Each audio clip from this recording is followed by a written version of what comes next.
Pourquoi les réunions ne sont pas productives? Combien de fois est-ce que tu t'es retrouvé dans une réunion puis tu te demandes: «C'est quoi le sujet de la réunion encore?» Ou quelqu'un vient dire que quelque chose doit être fait puis tu te demandes: «Et c'est qui va le faire? C'est-tu eux ou c'est moi?» Ou tu te demandes: «Je me demande pourquoi ils m'ont invité parce que ça n'a absolument rien à faire avec le travail que je fais». Aujourd'hui, je vais donner 3 raisons pourquoi les réunions ne sont pas productives et je vais te montrer comment les tweaker. Mon nom est Sylvie Poitras, je suis coach d'efficacité. J'essaie de trouver, à identifier les tâches qui grugent ton temps et je te montre comment les simplifier. Et quand tu simplifies les tâches, tu gagnes du temps et en gagnant du temps, ça veut dire que tu as plus de temps à travailler avec tes clients ou plus de temps pour aller en trouver d'autres, ce qui veut dire que tu as plus de revenus. Ou peut-être que tu veux juste avoir plus de temps personnel pour toi, d'une manière ou d'une autre.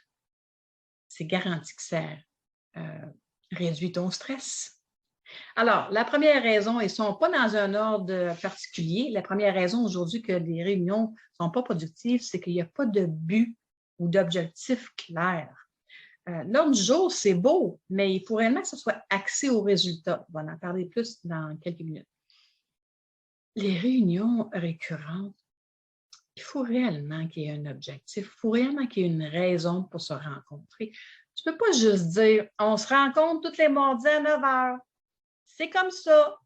Si c'est juste pour donner des chiffres ou juste pour donner des résultats, est-ce que tu peux faire ça par courriel au lieu d'avoir une réunion?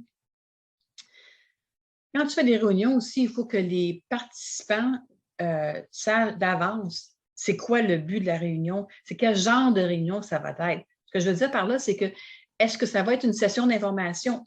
Parce qu'une session d'information, tout ce qu'ils ont besoin de faire, c'est de se présenter, d'écouter, prendre des notes, et à la fin de la session, il va y avoir une période de questions-réponses. Si la réunion, c'est pour ouvrir des discussions sur certains sujets, là, ils vont se préparer sur les sujets à parler, ils vont être prêts à discuter. Ou ça peut être aussi une réunion pour donner des résultats et discuter. Alors, souvent, c'est plus qu'une des choses que je viens de mentionner. Alors, c'est important que les gens soient au courant avant. Dans l'ordre du jour, il faut écrire vraiment, là, c'est qui va faire quoi et quand. Faire des surprises au monde, c'est pas productif, puis c'est pas gentil. Tu peux pas t'attendre à aller à une réunion, tout d'un coup, tu dis ah, est-ce que tu as le rapport sur X, Y, Z quand la personne ne le savait pas? Premièrement, c'est pas poli, c'est pas gentil et c'est vraiment pas professionnel. En plus de ne pas être productif parce que tu n'as même pas les réponses que tu voulais, parce que la personne ne savait pas qu'elle était supposée les donner. Alors, comment tu switches les objectifs d'une réunion? Tu vas te concentrer sur les résultats que tu veux avoir. Quels résultats est-ce que tu veux avoir pour cette réunion-là? Et fais certain que c'est clair dans ton ordre du jour. Alors, la deuxième raison que les réunions ne sont pas productives, c'est qu'il n'y a pas d'échéancier. De dire que tu vas faire X, Y, Z, ce n'est pas suffisant. Il faut réellement définir les attentes. Alors, si tu penses que ça va prendre 3 heures pour faire certaines tâches, tu dis, bien, ça va prendre 3 heures, est-ce que tu peux la faire avant la prochaine réunion? Mais c'est encore mieux aussi de regarder, OK, cette tâche-là va prendre à peu près 3 heures. Est-ce que quelqu'un peut me dire si c'est faisable en 3 heures? Habituellement, quelqu'un va dire ah oui, ça l'est ou non, ça va prendre 4 heures. Ah, d'accord. Est-ce que tu as le temps de le faire avant la prochaine réunion? Bingo. Là, tu viens d'avoir une tâche, tu sais combien de temps ça va prendre, tu as quelqu'un qui va le faire, puis ça va être fait avant la prochaine réunion. C'est pas mal productif. Il faut aussi faire attention à qui les tâches sont attribuées. Parce que si tu as un délai qui est très, très serré, tu veux faire certain que tu vas demander à quelqu'un avec l'expérience dans ce que tu demandes pour que ce soit fait dans le temps demandé. Si ce n'est pas serré, quelqu'un d'autre peut le faire, c'est correct. Mais pas assigner les tâches correctement, ce n'est pas productif. Parce que qu'est-ce qui va se passer? La semaine d'après, quand tu arrives, si tu as demandé à quelqu'un qui était trop occupés ou bien qui ne savaient pas comment le faire, bien, la tâche, elle ne sera pas faite, elle va être faite à moitié ou il va falloir la refaire. C'est vraiment pas productif. Alors, comment est-ce que tu switches les échéanciers? Hein? Tu fais certain que les tâches sont réalisables avec des buts clairs.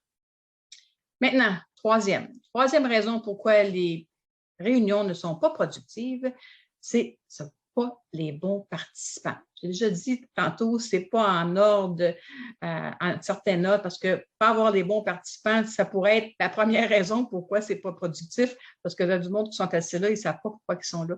Alors, c'est vraiment important d'inviter seulement des personnes qui ont besoin d'être là.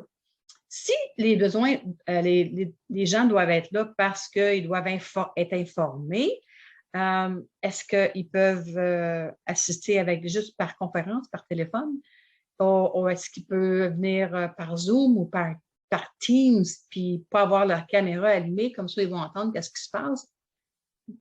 Peut-être que tu peux juste leur envoyer un courriel après. Okay? C'est important de faire certain que les personnes qui doivent être là doivent vraiment être là. Quand il y a trop de monde pour une réunion, habituellement, c'est parce que c'est une session d'information.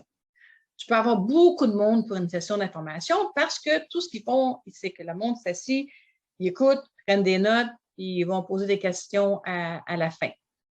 Si ce n'est pas une session d'information, puis tu as trop de monde pour l'espace que tu as, il faut réellement que tu regardes l'agenda, l'ordre du jour comme il faut pour voir qui doit être là et qu'est-ce qu'ils vont faire.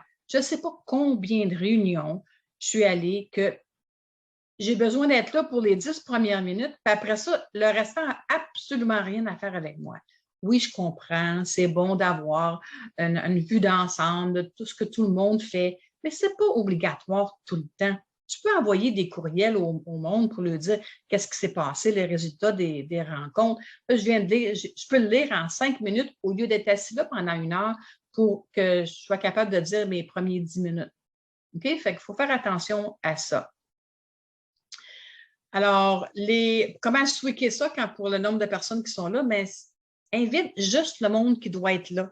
C'est tout. C'est aussi simple que ça. Alors, les 3 raisons que les réunions ne sont pas productives, c'est qu'il n'y a pas de but ou d'objectif clair. Il n'y a pas d'échéancier sur les choses que les gens doivent faire. Ils savent pas quand ça doit être fait. Et ce n'est pas les bonnes personnes qui sont là. Alors, sois clair avec le résultat que tu t'attends de ta rencontre. Et les délais doivent être raisonnables avec des buts clairs et il faut que ce soit les bonnes personnes qui soient là. Si tu as aimé la vidéo, clique sur M. Si tu connais quelqu'un qui pourrait bénéficier de l'information que je t'ai donnée aujourd'hui, tu peux partager la vidéo. Et si tu veux avoir le PDF des informations, tu peux cliquer dans le texte et sur le lien. Alors, s'il y a des choses qui grugent ton temps, trouve des moyens de les tweaker